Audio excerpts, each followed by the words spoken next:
আবারও কেঁপে উঠল ইসরায়েলের আকাশ, যেন কোনো দুঃস্বপ্নের পুনরাবৃত্তি। ইয়েমেনের হুথি বিদ্রোহীরা তাদের ভয়ঙ্কর হাইপারসনিক ক্ষেপণাস্ত্র দিয়ে ইসরায়েলের আকাশ প্রতিরক্ষা ব্যবস্থাকে চ্যালেঞ্জ জানালো। তেল আবিবের প্রধান বিমানবন্দর বেন গুরিয়ন, যা কিনা ইসরায়েলের প্রবেশদ্বার, গত কয়েকদিনের মধ্যে দ্বিতীয়বারের মতো সেই ক্ষেপণাস্ত্রের ভয়ে স্তব্ধ হয়ে গেল। আকাশ থেকে আসা এক অচেনা ধাতব ঝড়, যা রাডারের চোখ ফাঁকি দিয়ে ভয়ঙ্কর গতিতে ধেয়ে যায় ইসরায়েলি শহরের দিকে। ইসরায়েলের লাখো মানুষ সেই আতঙ্ক নিয়েই ছুটে গিয়েছিল বাংকারের দিকে। হাইপারসনিক ক্ষেপণাস্ত্রের হামলায় বেন গুরিয়ন বিমানবন্দর সাময়িকভাবে বন্ধ করে দেওয়া হয়। বাতিল করা হয় একের পর এক ফ্লাইট। বিমানবন্দরের ভেতরে মানুষের দৌড়াদৌড়িতে বেশ কয়েকজন আহতও হন। এই দৃশ্য বুঝিয়ে দেয় কতটা অসহায় হয়ে পড়েছে ইসরায়েল, যাদের আকাশ প্রতিরক্ষা একসময় অপরাজেয় বলে মনে করা হতো। সম্প্রতি যুক্তরাষ্ট্র ইয়েমেনের হুথি বিদ্রোহীদের সাথে একটি যুদ্ধবিরতি চুক্তি করেছে। আপাত দৃষ্টিতে মনে হতে পারে এতে হয়তো কিছুটা শান্তি ফিরে আসবে, কিন্তু আসল টুইস্টটা এখানে। এই চুক্তিতে যুক্তরাষ্ট্র নিজেদের সরিয়ে নিয়েছে, একা ফেলে রেখে গেছে তাদের দীর্ঘদিনের মিত্র ইসরায়েলকে। আর সেই সুযোগটাই নিয়েছে হুথিরা। চুক্তি হওয়ার পর থেকে তারা ইসরায়েলের ওপর হামলা আরও জোরদার করেছে। তাদের ভয়ঙ্কর সব আক্রমণে এখন দিশেহারা নেতানিয়াহুর সরকার। হুথিরা, যাদের একসময় হয়তো দুর্বল প্রতিপক্ষ হিসেবে গণ্য করা হতো, আজ তারা ইসরায়েলের জন্য মূর্তিমান আতঙ্ক। তাদের সামরিক শক্তি ক্রমশ বাড়ছে, আর তার প্রমাণ মিলছে তাদের একের পর এক সফল হামলায়। মঙ্গলবার তারা নিজেরাই নিশ্চিত করেছে যে তাদের ক্ষেপণাস্ত্র ইসরায়েলের আকাশ প্রতিরক্ষা ভেদ করে বেন গুরিয়ন বিমানবন্দরে আঘাত হেনেছে। শুধু তাই নয়, ক্ষেপণাস্ত্রের ভয়ে জেরুজালেম এবং তেল আবিবের মতো গুরুত্বপূর্ণ শহরগুলোতেও সতর্কতামূলক সাইরেন বেজে ওঠে। সাধারণ মানুষ ভয়ে দিশেহারা হয়ে আশ্রয় কেন্দ্রের দিকে ছুটে যায়। কয়েকদিনের মধ্যে ইসরায়েলের সবচেয়ে গুরুত্বপূর্ণ বিমানবন্দরে এটা দ্বিতীয় হামলা। প্রথম হামলার ব্যাপক ক্ষয়ক্ষতির পর থেকেই অনেক বিদেশি বিমান সংস্থা ইসরায়েলে তাদের ফ্লাইট বাতিল করে দিয়েছে। প্রশ্ন হলো, কিভাবে হুথিরা ইসরায়েলের আকাশ প্রতিরক্ষার মতো শক্তিশালী বলয় ভেদ করে একের পর এক হামলা চালাচ্ছে? এটা কি ইসরায়েলের প্রতিরক্ষা ব্যবস্থার দুর্বলতা, নাকি হুথিদের অত্যাধুনিক অস্ত্রের অভাবনীয় ক্ষমতা? লোহিত সাগরে গত 1.5 মাসেরও বেশি সময় ধরে মোতায়েন ছিল যুক্তরাষ্ট্রের শক্তিশালী নৌবহর, যুদ্ধ জাহাজ এবং যুদ্ধ বিমান। তাদের কাজ ছিল হুথিদের দমন করা, কিন্তু ফল হয়েছে উল্টো। এই সময়ে হুথিদের হামলায় বেশ কয়েকটি ড্রোন ধ্বংস হয়েছে, এমনকি মার্কিন যুদ্ধ জাহাজগুলো মারাত্মক ক্ষতির শিকার হয়েছে। শেষ পর্যন্ত প্রায় $1 বিলিয়ন বেশি ক্ষতির পর মার্কিন প্রেসিডেন্ট ডোনাল্ড ট্রাম্প ইয়েমেনের এই গোষ্ঠীর ওপর হামলা বন্ধের ঘোষণা দেন। কিন্তু এই সিদ্ধান্ত ইসরায়েলকে আরও বিপজ্জনক পরিস্থিতিতে ফেলে দেয়। হুথিরা স্পষ্ট ভাষায় জানিয়েছে, লোহিত সাগরে তারা অন্য কোনো জাহাজে হামলা না করলেও ইসরায়েলের কোনো জলযান তাদের হাত থেকে রেহাই পাবে না। শুধু তাই নয়, তারা ইসরায়েল জুড়ে তাদের হামলা আরও বাড়ানোর হুমকি দিয়েছে। লোহিত সাগরে মোতায়েন করা মার্কিন ক্ষেপণাস্ত্র প্রতিরক্ষা ব্যবস্থা হয়তো আগে কিছু হামলা ঠেকাতে পারত, কিন্তু এখন সেই সুরক্ষা বলয় আর নেই। নেতানিয়াহুর দেশ সরাসরি হুথিদের ক্ষেপণাস্ত্রের নিশানায় পরিণত হয়েছে। গাজায় ইসরায়েলের দীর্ঘদিনের কার্যকলাপের বিরুদ্ধে গত 17 মাসে হুথিরা ইসরায়েলে 40টিরও বেশি ব্যালিস্টিক ক্ষেপণাস্ত্র হামলা চালিয়েছে।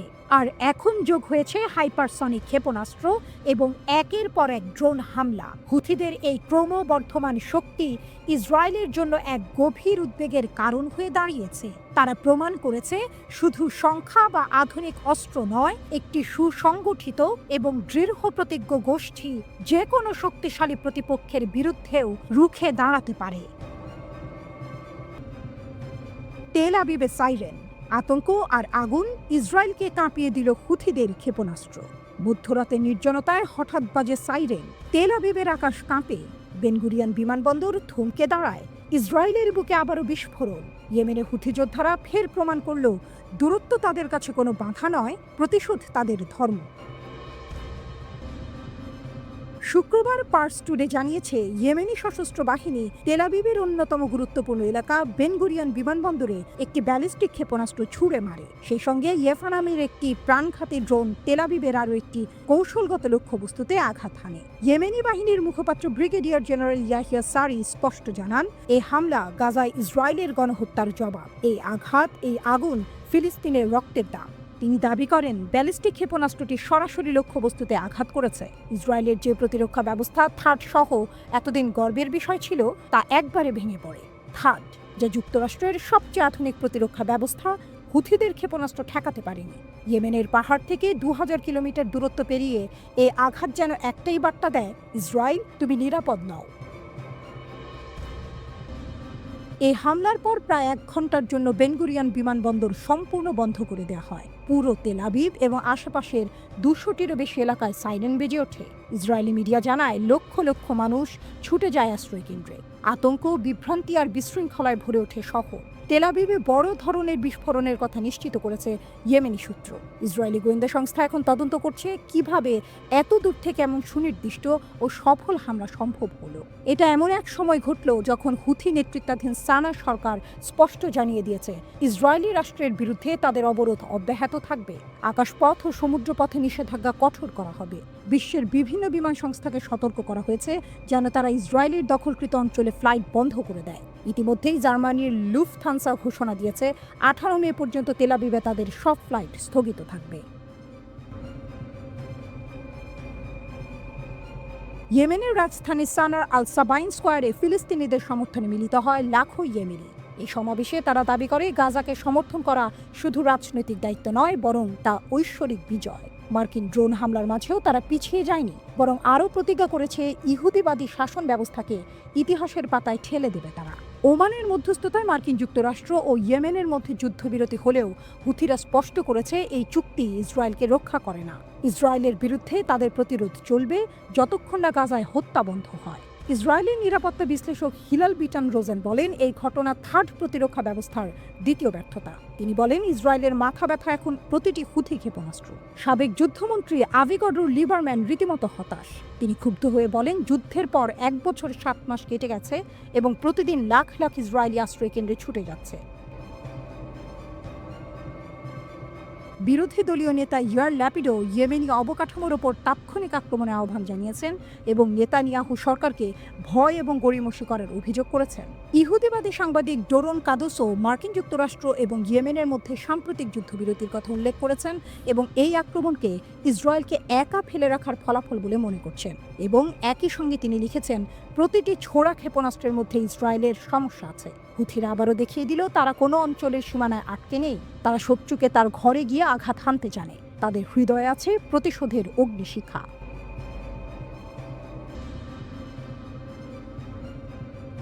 আলোচনার মাঝেই ইরানের কাছে বোমারু বিমান পাঠালেন ট্রাম্প। যুদ্ধের ছায়া কি বড় হচ্ছে?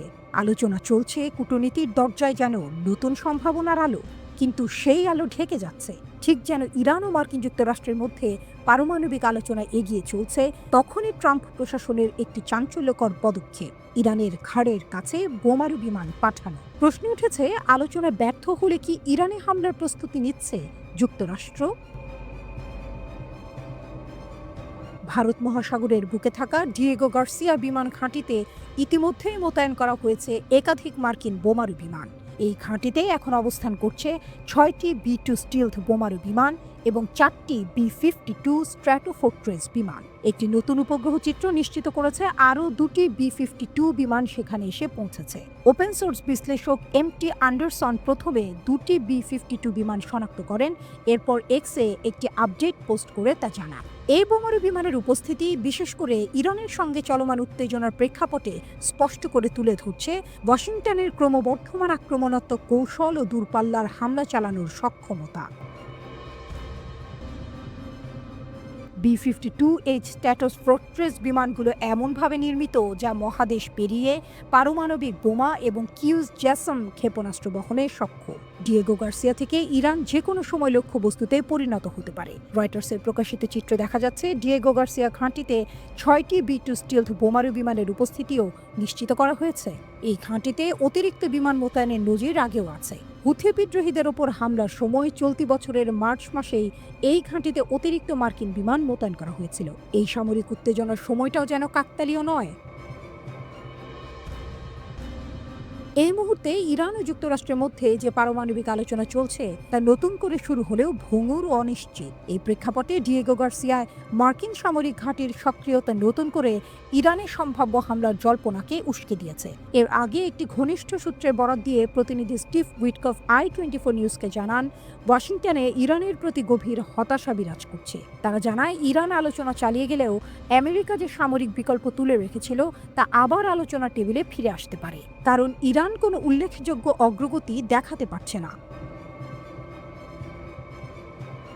ট্রাম্প পরিষ্কার ভাষায় বলেছেন, ইরান কখনো পারমাণবিক অস্ত্র অর্জন করতে পারবে না। তিনি এটিকে একটি রেড লাইন বা লাল সীমারেখা হিসেবে বর্ণনা করেছেন, যার বাইরে গেলেই শুরু হবে পাল্টা প্রতিক্রিয়া। তবে ইরানও চুপ করে বসেনি। দেশটি হুঁশিয়ারি দিয়েছে, মার্কিন যুক্তরাষ্ট্র বা ইসরায়েল যদি ইরানের ওপর হামলা চালায় তাহলে নরকের দরজা খুলে যাবে। সুতরাং একদিকে আলোচনা, অন্যদিকে বোমারু বিমানের ছায়া। একদিকে কূটনীতি, অন্যদিকে সামরিক প্রস্তুতি। বিশ্ব আজ দাঁড়িয়ে আছে এক অনিশ্চিত বাঁকে, যেখানে কথার চেয়ে বড় হয়ে উঠতে পারে কামানের আওয়াজ। তেহরানের হুঙ্কার, 600 ক্ষেপণাস্ত্রের ভয়ে কাঁপছে তেল আবিব। মার্কিন হুমকির মুখে ইরান যেন ইস্পাতের মতো কঠিন। তাদের বিপ্লবী গার্ড কর্পস IRGC এর প্রধান সাফ জানিয়ে দিয়েছেন, তেহরান যে কোনো পরিস্থিতির জন্য প্রস্তুত। শত্রুদের হুঁশিয়ার করে তিনি বলেছেন, ইরানের সঙ্গে পাঙ্গা নিলে তাদের চরম অপমানিত হতে হবে। দক্ষিণ পূর্ব শহর মাশহাদে এক সমাবেশে মেজর জেনারেল হোসেন সালামি যেন আগুনের গোলা ছুড়লেন। 2015 সালের পরমাণু চুক্তি নিয়ে আলোচনা ভেস্তে গেলে ওয়াশিংটন ইরানের ওপর হামলা করতে পারে এমন হুমকির জবাবে তিনি গর্জে উঠলেন। আমরা শত্রুকে হাড়ে মজ্জায় চিনি, তাদের প্রতিটি চাল আমরা নজরে রাখি। আলোচনার টেবিলে কূটনৈতিক কথাবার্তা চললেও আমরা বুক চিতিয়ে অধ্যত্বের সঙ্গে দাঁড়িয়ে আছি। সাহস করে যে ইরানের দিকে চোখ রাঙাবে তার অধ্যত্ব ভেঙে গুঁড়িয়ে দেব, হুঙ্কার ছাড়লেন সালামি। জেনারেলের দাবি, গত 1 বছরে ইরানের শক্তি বহুগুণ বেড়েছে, আর তাদের শত্রুরাও নাকি তা হাড়ে হাড়ে টের পাচ্ছে। শুধু তাই নয়, ইরান নাকি একাই 100। প্রতিরক্ষার জন্য তারা অন্য কারো ওপর ভরসা করে না। তবে হ্যাঁ, প্রয়োজনে প্রতিরোধের ফ্রন্ট ঐক্যবদ্ধভাবে দাঁত ভাঙা জবাব দেবে। সম্প্রতি ইসরায়েলি হামলায় প্রতিরোধ ফ্রন্ট দুর্বল হয়ে পড়েছে এমন কথা উড়িয়ে দিলেন সালামি। বরং সাম্প্রতিক হামলাগুলো প্রমাণ করেছে প্রতিরোধ আরও শক্তিশালী হয়েছে। তার ভাষায়, শত্রুরা ভেবেছিল প্রতিরোধ ফ্রন্ট বুঝি দুর্বল হয়ে গেছে, কিন্তু তারা দেখলো গাজা আরও শক্তিশালী হয়েছে। ইয়েমেন এখন আরও নিখুঁতভাবে ক্ষেপণাস্ত্র ছুঁড়ছে, আর হিজবুল্লাহ তাদের শক্তি পুনরুদ্ধার করেছে। তবে আসল বোমাটা ফাটালেন ইসরায়েল প্রসঙ্গে। জেনারেল সালামির চোখে ইসরায়েলি সরকার নাকি উত্তেজিত এবং ক্ষুব্ধ। তাদের ভবিষ্যতের দিকে নাকি অন্ধকার ছাড়া আর কিছুই নেই। তাদের প্রধানমন্ত্রী একজন যুদ্ধাপরাধী হিসেবে পরিচিত, গ্রেফতারের ভয়ে তটস্থ থাকেন। রাজনৈতিকভাবে ইসরায়েল সম্পূর্ণ ভেঙে পড়েছে। এমনকি ইউরোপও তাদের সঙ্গে ভালো সম্পর্ক রাখতে চাইছে না। অর্থনৈতিক অবস্থাও তাদের খারাপ। আমেরিকার সাহায্য ছাড়া তারা একদিনও টিকতে পারবে না, যেন ভবিষ্যৎবাণী করলেন সালামি। এরপর তিনি টেনে আনলেন ইয়েমেনের হুথি বিদ্রোহীদের প্রসঙ্গ। যারা ইয়েমেনের একটি ক্ষেপণাস্ত্র সহ্য করতে পারেনি, তারা 600টি ক্ষেপণাস্ত্র একসঙ্গে পড়লে কি করবে, প্রশ্ন ছুড়ে দিলেন জেনারেল। সম্প্রতি বেনগুরিয়ন বিমানবন্দরে ইয়েমেনি ক্ষেপণাস্ত্র হামলার কথা মনে করিয়ে দিলেন তিনি, যেন এই 600 ক্ষেপণাস্ত্রের হুঙ্কারেই তেল আবিবের রাতের ঘুম উড়ে যাবে। শুধু ইসরায়েল নয়, আমেরিকার দিকেও কামান দাগলেন সালামি। তার মতে, মার্কিন প্রেসিডেন্ট ডোনাল্ড ট্রাম্প শুধু সমস্যাই বাড়িয়েছেন, আর এখন নাকি খোদ আমেরিকাই টালমাটাল। দুর্বল সেনাবাহিনী আর ক্ষমতাহীন নেতাদের নিয়ে ঢুকছে। আমেরিকা জানে যুদ্ধ তাদের কোনো সমস্যার সমাধান করেনি। তাদের সেনাবাহিনী ক্লান্ত, দুর্বল, রাজনৈতিক নেতারা অবরুদ্ধ, ক্ষমতাহীন। তারা নিজেরাই এখন বিরাট সংকট আর চ্যালেঞ্জের মুখে, বললেন IRGC প্রধান। জেনারেলের স্পষ্ট কথা, প্রেসিডেন্ট বদলালেই আমেরিকার আসল চেহারা বদলায় না। তাদের ক্ষমতার পতন নাকি এখন দিনের আলোর মতো স্পষ্ট। মেজর জেনারেল হুসেন সালামির এই তেজোদ্দীপ্ত বক্তব্য যেন ইরানের শক্তির প্রতিচ্ছবি। একদিকে যেমন আলোচনার রাস্তা খোলা রাখছে তেহরান, তেমনি অন্যদিকে শত্রুদের বুঝিয়ে দিচ্ছে তাদের শক্তিকে যেন কেউ হালকাভাবে না নেয়। 600 ক্ষেপণাস্ত্রের হুঙ্কার যেন সেই বার্তারই প্রতিধ্বনি, ইরানের দিকে চোখ রাঙালে তার ফল ভালো হবে না। এখন দেখার এই হুঙ্কারের পর আন্তর্জাতিক রাজনীতি কোন দিকে মোড় নেয়।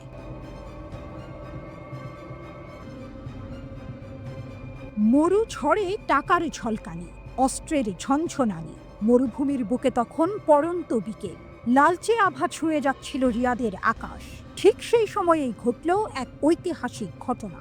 মার্কিন প্রেসিডেন্ট ডোনাল্ড ট্রাম্পের রাজকীয় আগমন যেন মরুভূমিতে টাকার বন্যা বইয়ে দিল। আর সেই বন্যার তোড়ে ভেসে গেল $142 বিলিয়ন।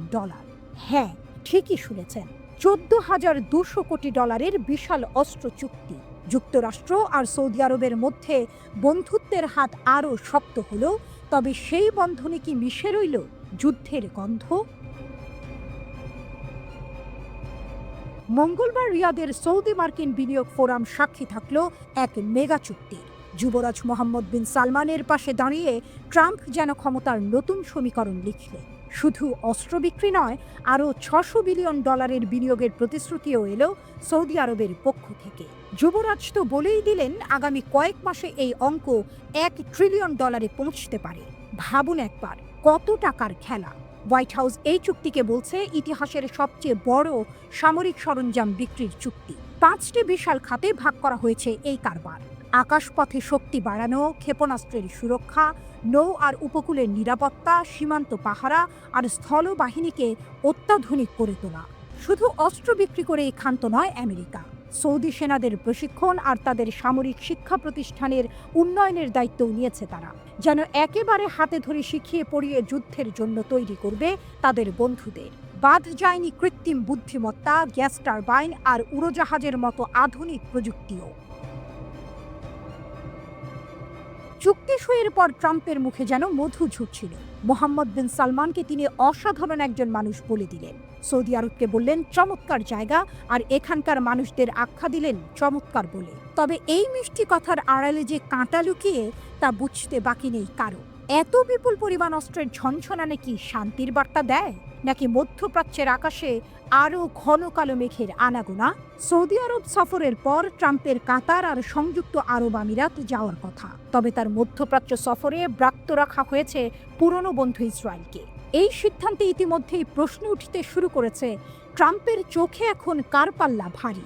তবে চমক এখানেই শেষ নয়। বৃহস্পতিবার তুরস্ক যাওয়ার আগ্রহ দেখিয়েছেন ট্রাম্প। তার নাকি ইচ্ছে ইউক্রেন যুদ্ধ থামাতে ইস্তাম্বুলে রাশিয়া আর ইউক্রেনের বৈঠকে মধ্যস্থতা করবেন। জানুয়ারিতে ক্ষমতায় বসার পর থেকেই নাকি তিনি এই যুদ্ধ থামানোর জন্য মরিয়া। তবে কি অস্ত্রের ব্যবসার পাশাপাশি শান্তির দূত হতে চাইছেন ট্রাম্প?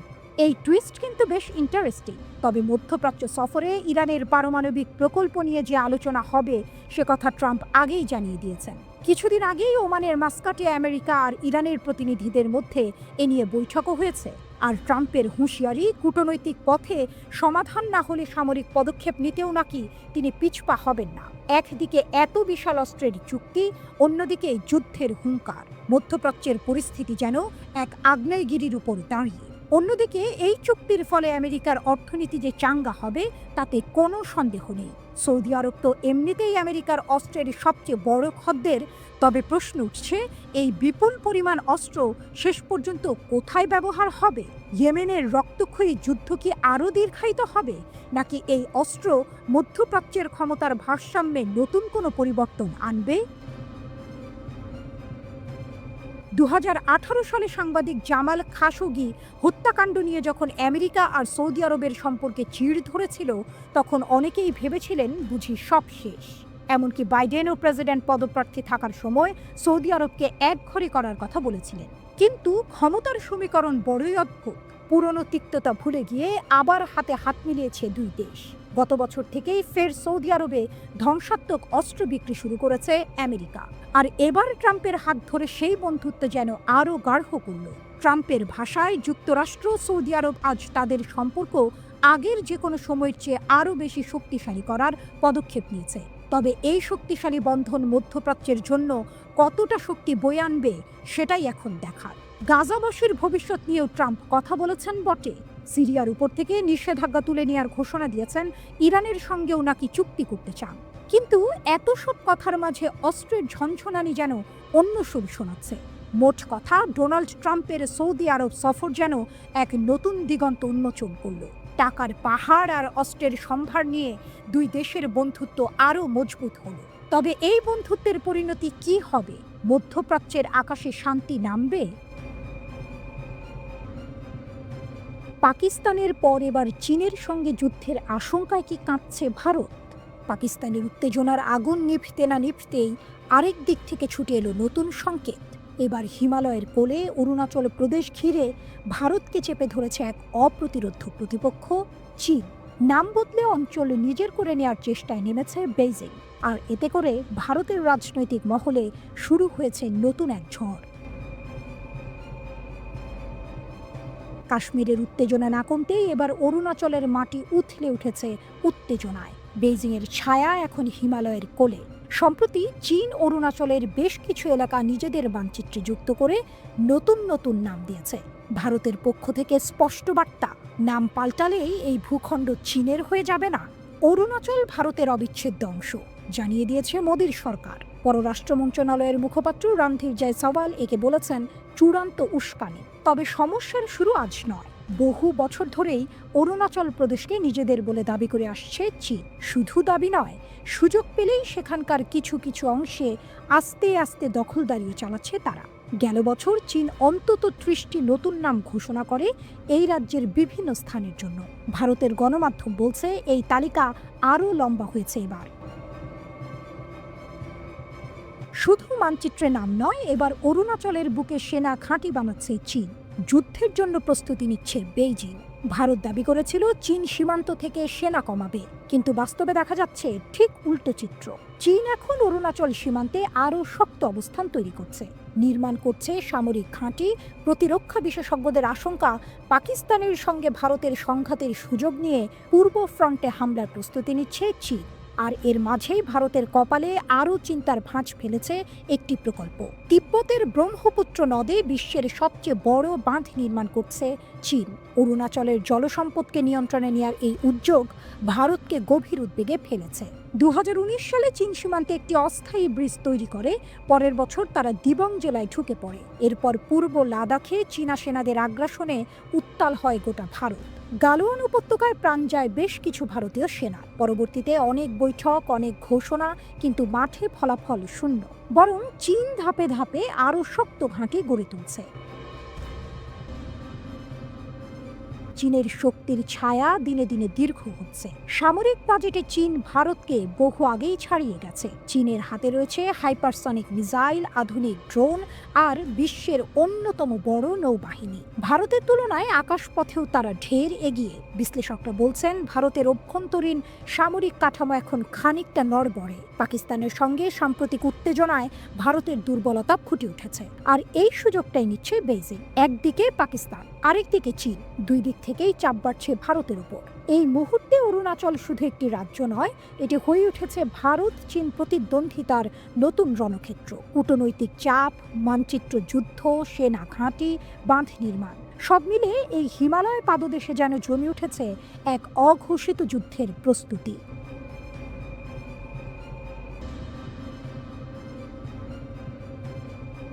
ভারতের বিপরীতে পাকিস্তানের চমকে দেওয়া শক্তি প্রদর্শন। বিস্ময়ে অপ্রস্তুত দিল্লি। পাকিস্তান যখন তার আকাশে উড়ালো চীনের তৈরি আধুনিক যুদ্ধ বিমান, ভারতের প্রতিক্রিয়া ছিল বিস্ময় ও অপ্রস্তুত। ব্রিটিশ প্রতিরক্ষা বিশ্লেষক অধ্যাপক মাইকেল ক্লার্ক জানিয়েছেন, পাকিস্তানের এই শক্তি প্রদর্শনকে ভারত বিপদের ইঙ্গিত হিসেবেই দেখছে। ব্রিটিশ সংবাদ মাধ্যম স্কাই নিউজকে দেওয়া এক সাক্ষাৎকারে তিনি বলেন, ভারত এমন কিছু প্রত্যাশা করেনি। ক্লার্ক বলেন, পাকিস্তান যে চীনা প্রযুক্তি নির্ভর জে-10 যুদ্ধ বিমান এবং HQ-9 ক্ষেপণাস্ত্র ব্যবহার করেছে তা ভারতের নজরে ছিল না। এসব অস্ত্রের কার্যকারিতা দেখে ভারত সাময়িকভাবে হতবাক হয়ে পড়ে। তিনি আরও দাবি করেন, পাকিস্তানের একটি জে-10 যুদ্ধ বিমান ভারতের একটি রাফাল যুদ্ধ বিমান ভূপাতিত করেছে বলে ধারণা করা হচ্ছে। পাশাপাশি HQ-9 ক্ষেপণাস্ত্র ব্যবস্থাও বেশ কার্যকর প্রমাণিত হয়েছে।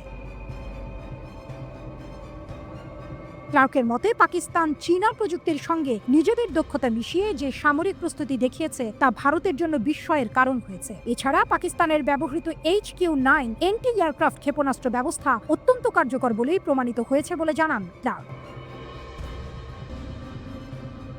চীনের প্রযুক্তি ও পাকিস্তানের নিজস্ব দক্ষতা একত্র করে তারা যেরকম সামরিক শক্তি দেখিয়েছে তা ভারতের জন্য ছিল একেবারে অপ্রত্যাশিত। তিনি বলেন, পাকিস্তানের সেনাপ্রধান জেনারেল আসিম মুনিরের আগ্রাসী মনোভাব সম্পর্কে ভারত আগে থেকেই জানত। সে কারণে ভারতের প্রতিক্রিয়াও ছিল ততটাই কড়া। তারা বুঝিয়ে দিতে চেয়েছে যে কোনো সময় তারা পূর্ণমাত্রার যুদ্ধের জন্য প্রস্তুত। এই প্রস্তুতির অংশ হিসেবেই ভারতের বিমানবাহী রণতরী করাচি উপকূল থেকে মাত্র 300 মাইল দূরে মোতায়েন করা হয়। এটি ছিল স্পষ্টতই একটি সামরিক হুমকি। কিন্তু শেষ পর্যন্ত কূটনৈতিক উদ্যোগে উত্তেজনা কিছুটা প্রশমিত হয়। অধ্যাপক ক্লার্ক বলেন, আন্তর্জাতিক চাপ এবং কূটনৈতিক আলোচনার ফলেই দুই দেশ পিছিয়ে আসে। মার্কিন প্রেসিডেন্ট ডোনাল্ড ট্রাম্প এবং পররাষ্ট্রমন্ত্রী মার্কো রুবিওর হস্তক্ষেপে যুদ্ধবিরতিতে সম্মত হয় ভারত ও পাকিস্তান। ট্রাম্প এক বিবৃতিতে বলেন, ভারত ও পাকিস্তান সম্পূর্ণ ও তাৎক্ষণিক যুদ্ধবিরতিতে পৌঁছেছে। 4 দিন ধরে চলা হামলা পাল্টা হামলার পর এই সিদ্ধান্ত নেওয়া হয়। পাকিস্তানের পররাষ্ট্রমন্ত্রীও বিষয়টি নিশ্চিত করেছেন। ভারত পাকিস্তান উত্তেজনার সর্বশেষ এই ধাপ শুরু হয় 7 মে, যখন ভারতীয় সীমান্ত হামলায় পাকিস্তানের দাবি অনুযায়ী কমপক্ষে 31 জন বেসামরিক নাগরিক নিহত হন। এই ঘটনার জবাবে পাকিস্তান বড় ধরনের সামরিক প্রতিশোধ নেয়। পাকিস্তান দাবি করে তারা ভারতের 5টি যুদ্ধ বিমান গুলি করে নামিয়েছে। এর মাঝে 3টি রাফাল যুদ্ধ বিমান এছাড়া ডজন খানেক ড্রোনও ধ্বংস করেছে। শনিবার ভোরে পাকিস্তানের একটি বিমান ঘাঁটিতে ভারতীয় হামলার পর পাকিস্তানও পাল্টা হামলা চালায়। তাদের দাবি, পাকিস্তানের JF-17 থান্ডার যুদ্ধ বিমান থেকে ছোড়া হাইপারসনিক ক্ষেপণাস্ত্র ভারতের আদমপুর বিমান ঘাঁটিতে মোতায়েন S-400 প্রতিরক্ষা ব্যবস্থা ধ্বংস করে দেয়। S-400 হচ্ছে ভারতের সবচেয়ে উন্নত আকাশ প্রতিরক্ষা ব্যবস্থা, যার দাম প্রায় $1.5 বিলিয়ন মার্কিন। এই ঘটনার মাধ্যমে পাকিস্তান শুধু ভারতকেই নয়, গোটা বিশ্বকেও দেখিয়েছে যে তারা কেবল প্রতিরক্ষার জন্য নয়, পাল্টা আঘাত হানার ক্ষমতাও রাখে। তাদের চীনা প্রযুক্তির সঙ্গে নিজেদের সামরিক কৌশল ও দক্ষতা একত্র হয়ে এখন ভারতীয় উপমহাদেশে এক নতুন সামরিক ভারসাম্য সৃষ্টি করেছে।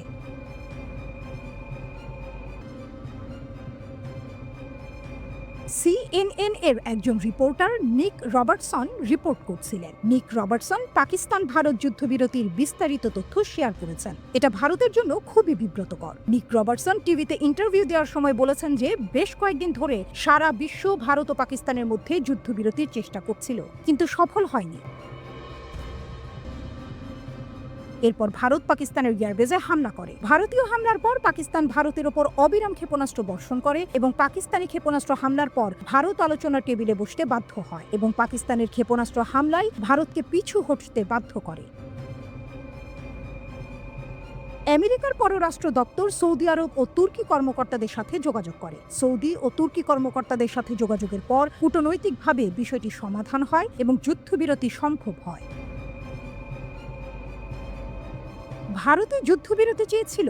ভারত কখনোই আশা করেনি যে পাকিস্তান এত নির্মমভাবে পেছন থেকে জবাব দেবে এবং তারা হতবাক হয়ে যায়। ভারতের দীর্ঘকাল ধরে লালিত আকাশ আধিপত্যের স্বপ্ন, যা অনন্য স্পেকট্রা ইউগ্লো ব্যবস্থা এবং কয়েক দশকের ফরাসি প্রকৌশল দ্বারা সমর্থিত, অবশেষে ভূপাতিত হয়েছে। ভারতের জন্য এক অস্বস্তিকর ও বিব্রতকর পরিস্থিতি তৈরি হয়েছে, যা এখন শুধু দক্ষিণ এশিয়ার নয়, বরং বিশ্ব রাজনীতির আলোচ্য বিষয়।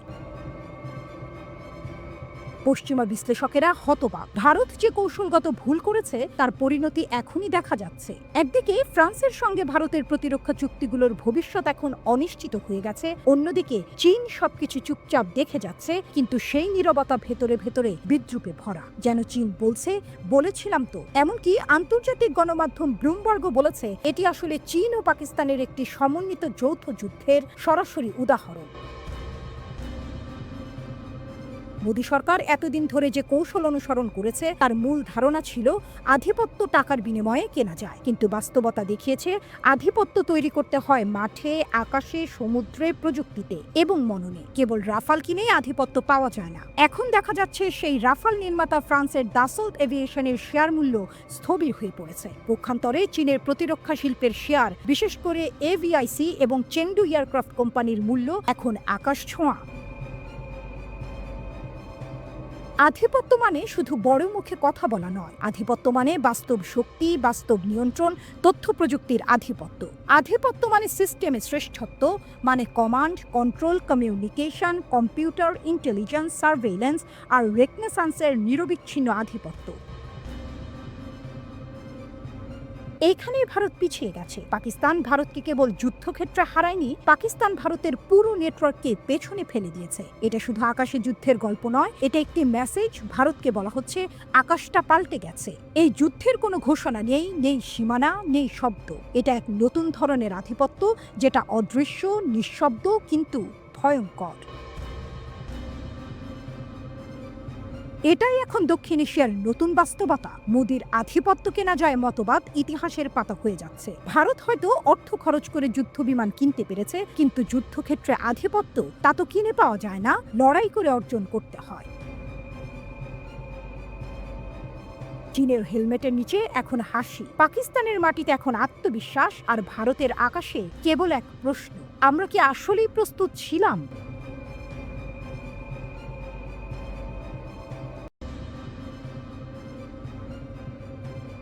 কাশ্মীর যেন এক জ্বলন্ত উনুন, আর ডোনাল্ড ট্রাম্প সেই উনুনে যেন ঘি ঢেলে দিলেন। ভারত বরাবরই বলে এসেছে কাশ্মীর তাদের অভ্যন্তরীণ বিষয়, এখানে তৃতীয় পক্ষের নাক গলানো চলবে না। কিন্তু ট্রাম্পের এই টুইটেই যেন সব হিসেব নিকেশ উল্টে পাল্টে গেল। হাজার বছরের পুরনো সংকটের সমাধান করতে তিনি মধ্যস্থতাকারী হতে চান। দিল্লির কপালে চিন্তার ভাঁজ, কারণ ট্রাম্পের এই প্রস্তাব তাদের দীর্ঘদিনের নীতির একেবারে উল্টো পথে হাঁটে। ঘটনার সূত্রপাত ভারত শাসিত কাশ্মীরের পেহেলগামে হামলাকে কেন্দ্র করে। ভারত পাকিস্তানের মধ্যে উত্তেজনা চরমে ওঠে, এমনকি যুদ্ধের দামামা পর্যন্ত বেজে যায়। দুই পরমাণু শক্তিধর দেশের এই লড়াই যে ভয়াবহ রূপ নিতে পারে তা আঁচ করে ট্রাম্প প্রশাসন দ্রুত হস্তক্ষেপ করে। ফলস্বরূপ 4 দিনের লড়াই শেষে যুদ্ধবিরতিতে রাজি হয় দুই দেশ।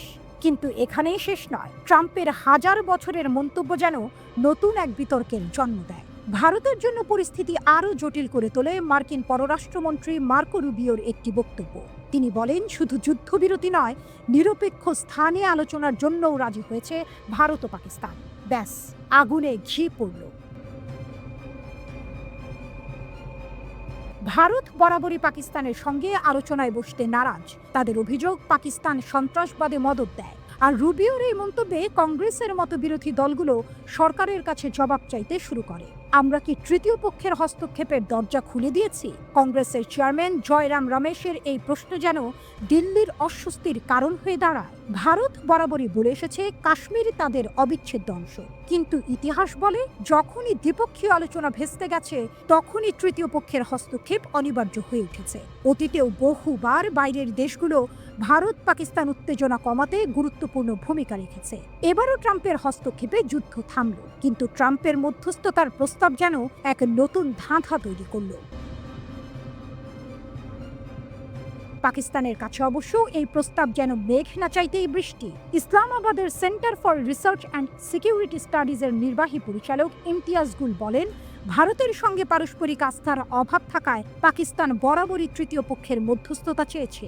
এখন সুপার পাওয়ার একটি দেশ যদি কিছু করতে চায় তবে পাকিস্তান একে নৈতিক জয় হিসেবেই দেখবে। কিন্তু ভারতের জন্য পরিস্থিতি এত সহজ নয়। একদিকে তাদের আন্তর্জাতিক মঞ্চে নিজেদের প্রভাব বজায় রাখতে হবে, অন্যদিকে ট্রাম্পকে সামলেও চলতে হবে। চীনকে মোকাবিলায় যুক্তরাষ্ট্র, অস্ট্রেলিয়া, জাপান ও ভারতকে নিয়ে গঠিত কোয়াডের সদস্য ভারত। আবার আমেরিকার সঙ্গে তাদের বাণিজ্য সম্পর্কেও বেশ গুরুত্বপূর্ণ। ট্রাম্পের ঘোষিত উচ্চ শুল্ক এড়াতে ভারত এখন বাণিজ্য চুক্তি করার জন্য আলোচনা চালাচ্ছে।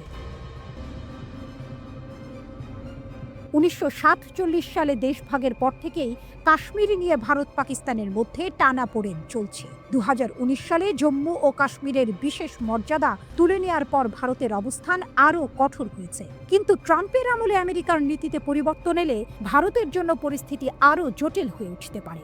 ভারত এখন এক কঠিন পরীক্ষার মুখে। ট্রাম্পের মধ্যস্থতা মেনে নেওয়া নাকি নিজেদের নীতিতে অটল থাকা, এই দুয়ের মধ্যে ভারসাম্য বজায় রাখা মোদী সরকারের জন্য এক বড় চ্যালেঞ্জ। সিন্ধু জল বন্টন চুক্তি বা কাশ্মীরের মর্যাদার মতো স্পর্শকাতর বিষয় নিয়ে আলোচনা শুরু করলে দেশে তুমুল সমালোচনার ঝড় উঠবে।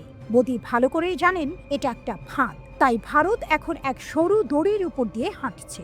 একদিকে ট্রাম্পের 1000 বছরের প্রস্তাব, অন্যদিকে নিজেদের দীর্ঘদিনের নীতি। এই টানাপোড়েনে দিল্লির ভবিষ্যৎ কি হবে তা সময়ই বলবে।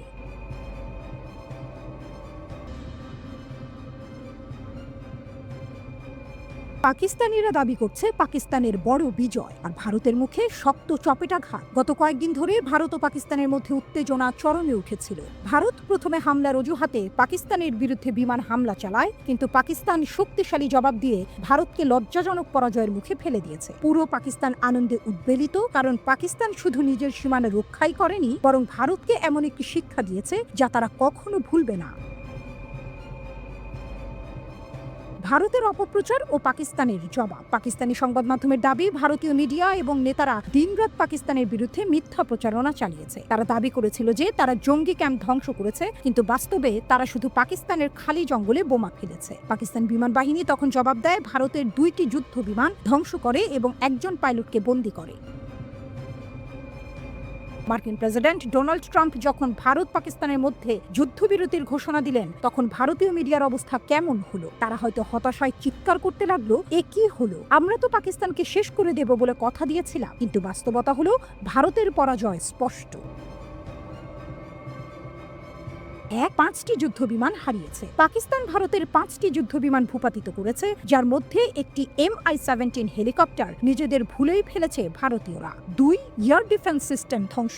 পাকিস্তান ভারতের S-400 ডিফেন্স সিস্টেমেও আঘাত করেছে, যা তাদের জন্য বিশাল ক্ষতি। 3 অর্থনৈতিক ক্ষতি। এই সংঘর্ষে ভারতের প্রায় $83 বিলিয়ন ক্ষতি হয়েছে, শেয়ার বাজার ধসে পড়েছে। 4 আন্তর্জাতিক সমর্থন হারানো। আমেরিকা, রাশিয়া, চীন সবাই পাকিস্তানের পক্ষ নিয়েছে, ভারত একা হয়ে গেছে। পাকিস্তানের শক্তিশালী কূটনীতি। পাকিস্তানের প্রধানমন্ত্রী এবং সেনাবাহিনী অত্যন্ত দক্ষতার সাথে এই সংকট মোকাবেলা করেছেন। চীন, তুরস্ক এবং সৌদি আরব পাকিস্তানের পাশে দাঁড়িয়েছে, বিশেষ করে চীন, যারা কাশ্মীর ইস্যুতে জাতিসংঘে পাকিস্তানকে সমর্থন দিয়েছে।